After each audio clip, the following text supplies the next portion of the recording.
Hello students, my name is Mukesh and I will teach you physics subject of class 12th.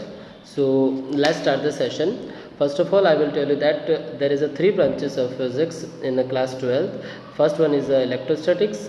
In this chapter, in this units, we will discuss about the electric field, electric charges, electric potentials, and some like of dipole. After that, conductance and capacitance and inductance. So these are the some terms which are using in the first chapter electrostatics. After that we will discuss of electromagnetism or magnetism. In this chapter we will discuss all about magnets, magnetic fields and their surrounding area of the magnetic forces. And the third portion is regarding to electronics. In that chapters we will discuss about these semiconductors and their properties, and in one more thing in that unit is that nuclear physics. This is a very important part of the 12th physics. Okay, let's start the session. So today's session is all about regarding to first unit of first chapter, electric field and their charges. Okay, let's start the session. I will turn off my video and I will cover all the contents which is very important for the exam point of view. Let's start the session.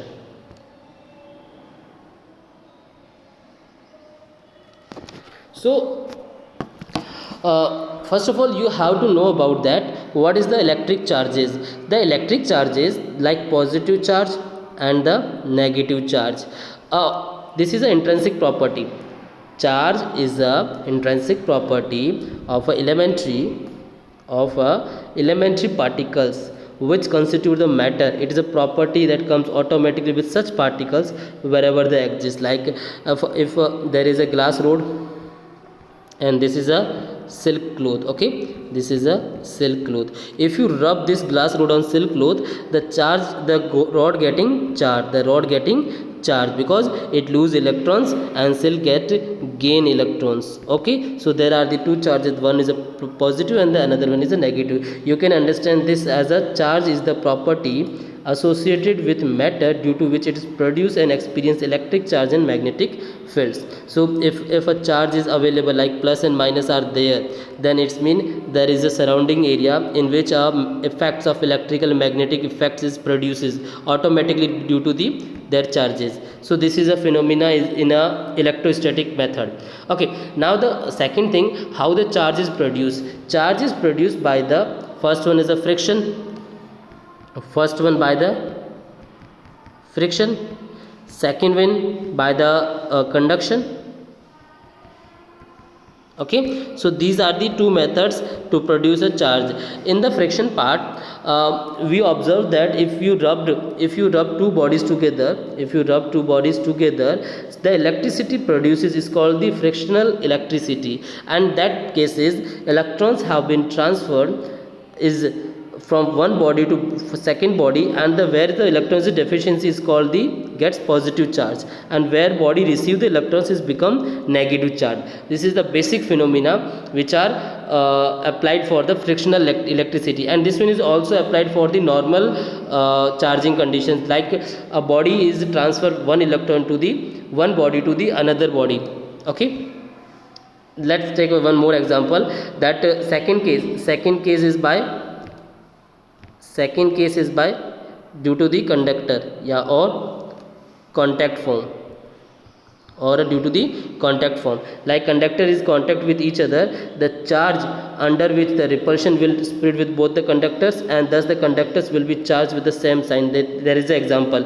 The first conductor is a neutral and second is a positive charge. If you kept the bodies in a contact, the both are the charged, and after that if you remove from each other, then the both body getting positive charge. This is due to the charging by conduction. Got it? Is it very clear? Okay, great. So now the third method due to the induction. This is also a very important method. If you kept a positive charge on a neutral, then without contacting, the neutral becomes negative due to the induction. You can also understand with the understand all these with the example. I have an example like a ball which are the neutral and connect to the earth. A rod comes close to the ball which are the positive charge, then due to the induction the ball getting negative charged. Okay, and if you connect this negative charge with a wire to the earth, then this negative charge induce earth as a positive charge. So this is all phenomena due to the inductions. Okay, clear? I hope this one is a very easy, this one very clear. Now the some important facts about the charges. The first fact is that the mass of a body changes when the transfer of electrons. Let's take example. Here is a sphere, two sphere.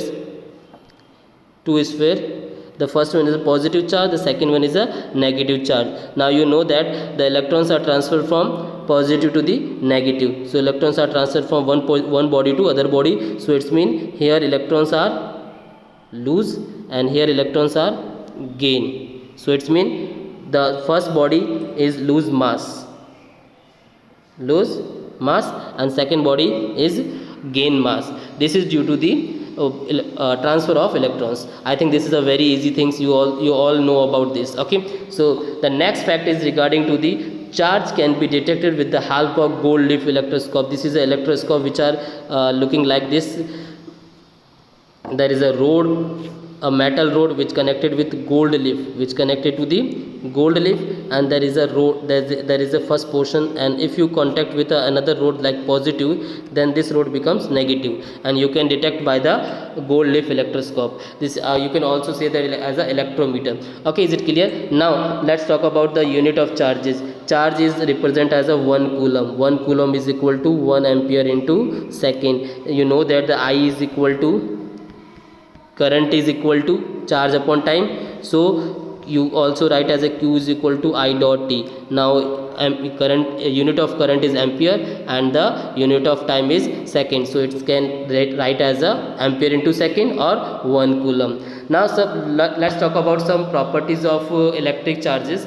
First property is additivity. You know that charge is a scalar quantity. Charge is a scalar quantity in which electric charge is additive, or the net charge of the system is always sum of within. Like here is so many charges. If you add all the charges, then you got 4q. This is the net charge of the system. The first property is additivity, and the second property is invariance of electric charge. Like what is the invariance? It is the mean of the, it does not depend on the frame of reference. Like आपने किस इस object को किस frame में रखा हुआ है, it does not depend. So it's mean if a body in a rest position और if a body in a motion position, their charges will be equal. So it does not depend on the frame of the reference. Now the third and final property of charge is the conservation of electric charge. We all know that the charge can neither be created or nor be destroyed. It only transfer from one body to the other body. Okay, is it clear? So it is all about the electric charge. I hope you all get this point. Okay, now the next topic is regarding to Coulomb's law. Next topic is regarding to Coulomb's law. Coulomb's law is a statement that if two charges like q1 and q2 are kept distance between r, so there is a electric force is applied, there is a electric force is acting on these two bodies, which are like a repulsive force or which are a attractive force. It is depends on the type of the charges. So there is a force which is proportional to the product of the two charges and inversely proportional to the square of distance between two charges. Okay, so this is the statement of the Coulomb's law. The electric force is acting between 2 point charges at rest is directly proportional to the product of magnitude of charges and inversely proportional to the square distance between them. You can understand with the formula that F is proportional to q1 q2 upon r square. Okay, and if you remove the proportionality, then you get a constant value k, q1 q2 upon r square. Here k is a constant value. a constant value which is determined as a dielectric constant.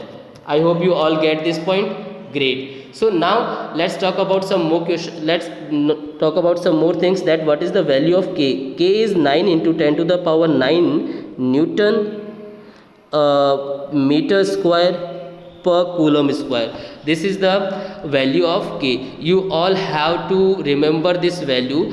And one more thing, you can change this K. This K is in another form, like value of K is equal to 1 upon 4 pi epsilon naught. Now what is the epsilon naught? Epsilon naught is another dielectric constant. And one more thing, this K, like constant value, is depend on the nature of medium, and epsilon naught is epsilon naught is a permittivity of free space, which determine the what is the matter.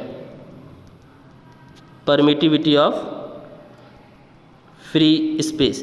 And what is the value of epsilon? Epsilon naught is equal to 8.85 into 10 to the power minus 12 coulomb square into Newton per meter square. This is the value of epsilon naught. So if I talk about the free space air, what is the force of Coulomb's law? The force of Coulomb's law is represented as 1 upon epsilon naught q1 q2 upon r square. This is our formula we get using the Coulomb's law. Okay, so that's all things about the first first session of this chapter is regarding to electric charge and Coulomb's law. In next class we will discuss about that some numericals regarding to of Coulomb's law. Okay, great. Have a good day, guys. Thank you so much.